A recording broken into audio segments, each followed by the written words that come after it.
নমস্কার বন্ধুরা, আজ আমি হাজির হয়েছি আরেকটি রেসিপি নিয়ে আপনাদের সামনে। চলুন শুরু করি। আজ আমি দেখাবো ডিমের একটি রেসিপি। আমি দুটো ডিম নিয়ে নিয়েছি, দুটো ফাটিয়ে আমি একটু লবণ দিয়ে ওটাকে ফেটিয়ে নিয়েছি। তারপর আমি টিফিন বক্সে একটু তেল লাগিয়ে টিফিন বক্সের মধ্যে ডিমটা দিয়ে দিয়েছি, একটু ভাপাতে বসিয়ে দিয়েছি। এবার এটাকে আমি 5-10 মিনিট একটু ভাপিয়ে নেব, তারপর আমি রান্নাটা শুরু করব। এই ডিম রান্না করার জন্য লাগছে আমার পেঁয়াজ বাটা, এই আদা রসুনের পেস্ট, আর জিরের গুঁড়ো, হলুদ গুঁড়ো, লঙ্কা গুঁড়ো, টমেটো কুচি, এইটা ধনেপাতার কুচি, লবণ আর তেল।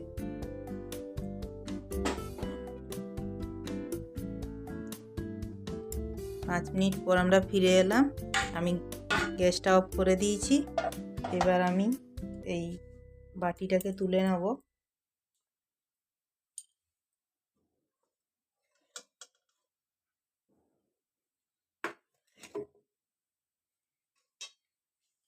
এবারে ঢাকনাটা খুলে আমি কিছুক্ষণের জন্য ছেড়ে দেবো ঠান্ডা হওয়ার জন্য। ডিমটা ঠান্ডা হয়ে যেতে আমি একটা প্লেটে বের করে নিয়েছিলাম, আর এইরকম পনিরের মতো আমি পিস পিস করে কেটে নিয়েছি। আপনাদের যেমন ইচ্ছে ওইভাবে কেটে নেবেন। এভাবে পনিরের টুকরো যেমন কাটা হয় ওইভাবে আমি কেটে নিয়েছি। এবার কড়াই আমি তেল গরম করতে দিয়ে দিয়েছি। তেলটা গরম হলে আমি এই ডিমের টুকরোগুলো একটু ভেজে নেব।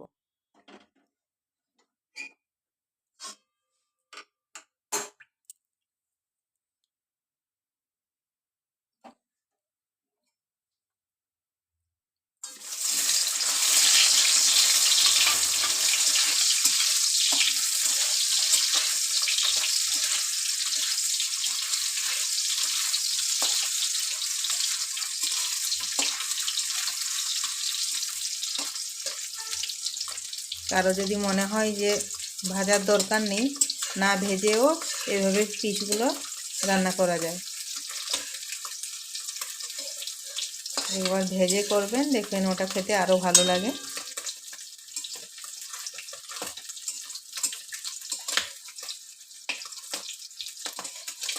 আমি ডিমটা ভাপানোর সময় শুধু লবণ দিয়েছিলাম, কারো ইচ্ছে হলে একটু জিরের গুঁড়ো, লঙ্কা গুঁড়োও দিতে পারেন।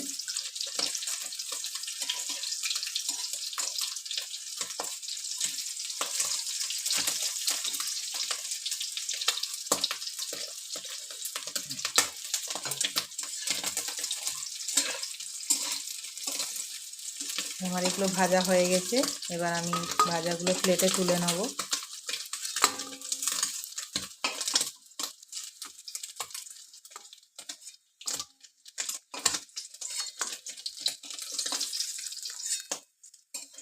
দেখুন ভেজে দিতে কি সুন্দর একটু ফুলে ফুলে গেছে।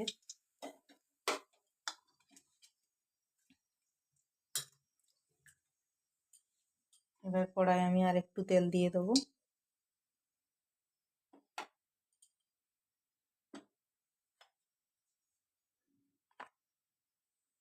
তেলের মধ্যে দিয়ে দেবো আমি পেঁয়াজ বাটা,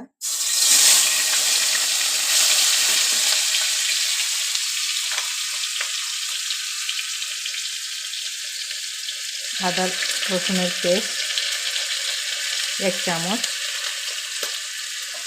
এটাকে আমি একটু ভালোভাবে ভেজে নেব।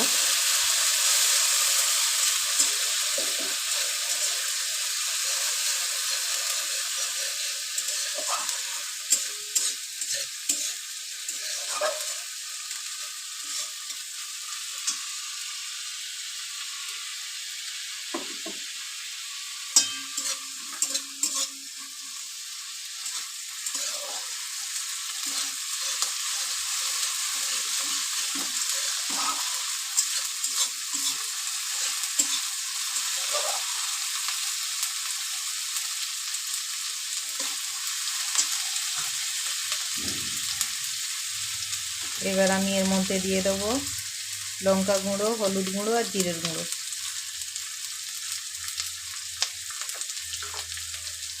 দিয়ে ওই প্লেটটা ধুয়ে একটু জল দিয়ে দেবো।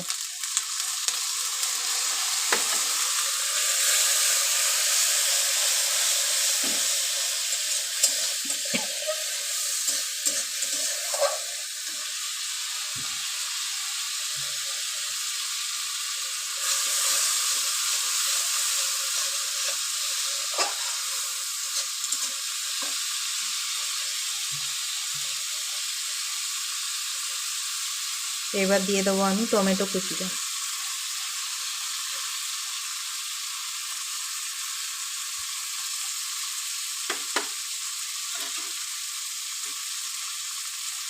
স্বাদ মতো লবণ।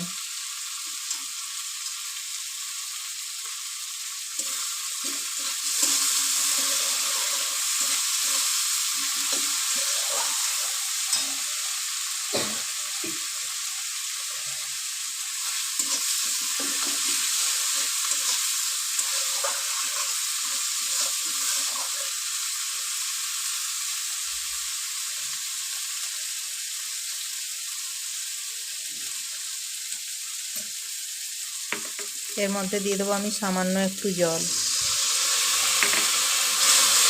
আমি ভালোভাবে মশলাটাকে কষিয়ে নেব। গ্যাসের আঁচটাকে আমি মিডিয়াম ফ্লেমে রাখবো।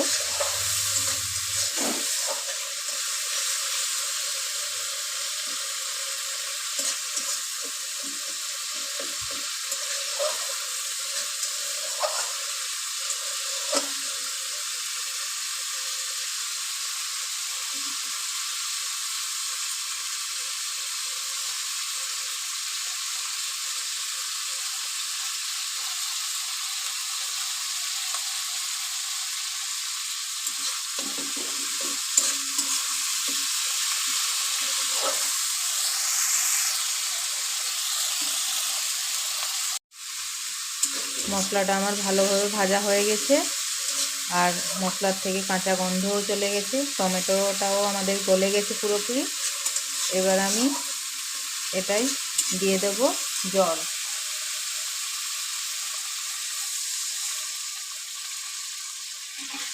খুব বেশি জল দেব না।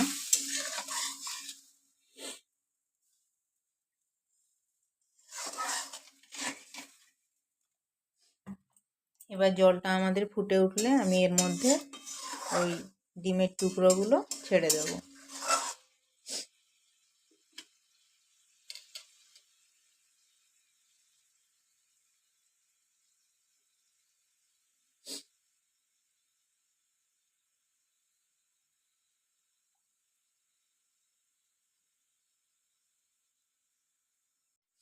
ঝোলটা আমাদের ফুটে উঠেছে, এবার আমি দিয়ে দেবো ওই ডিমের টুকরোগুলো। দিয়ে আমি গ্যাসের আঁচটা একটু কমিয়ে দেবো।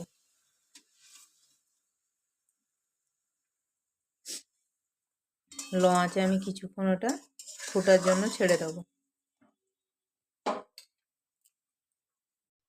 লো আঁচে 5 মিনিট ফুটিয়ে নেওয়ার পর আমি দিয়ে দেবো ধনেপাতা কুচি।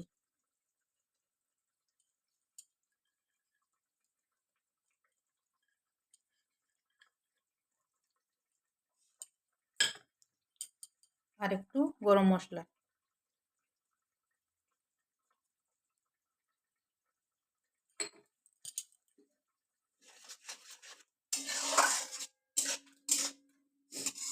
এবার আমি এটা নামিয়ে নেব।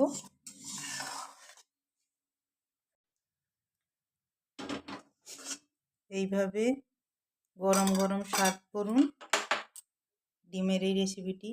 এই রেসিপিটি গরম রুটি, পরোটা, ভাত সব কিছুর সাথেই খুব সুন্দর লাগে খেতে। যদি রেসিপিটি ভালো লেগে থাকে তাহলে লাইক, কমেন্ট, শেয়ার করবেন। আজ এই পর্যন্তই। পরের আরেকটি ভিডিওতে দেখা হবে আরেকটা নতুন রেসিপি নিয়ে। ধন্যবাদ।